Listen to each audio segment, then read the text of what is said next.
Hello viewers, welcome to IT System Admin and Information Technology Learning Tutorial channel for you.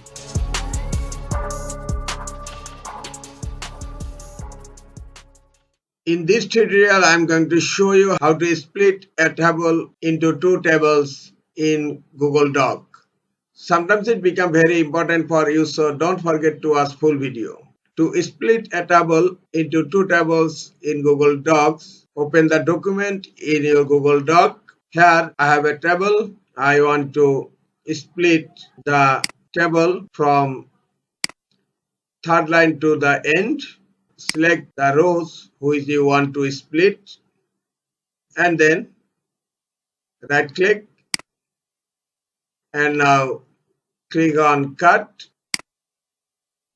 and select the empty rows and then right click and click on delete 3 rows. And now in empty area below, right click and click on paste.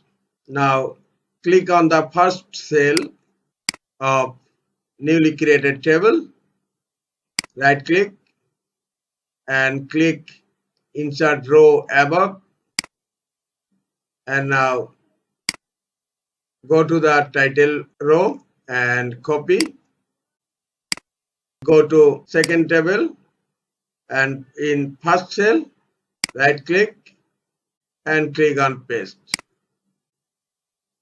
This is the easiest way to split a table into two tables on Google Docs. This is all for today. Hope this tutorial is helpful for you. Keep watching for next tutorial. Thank you very much.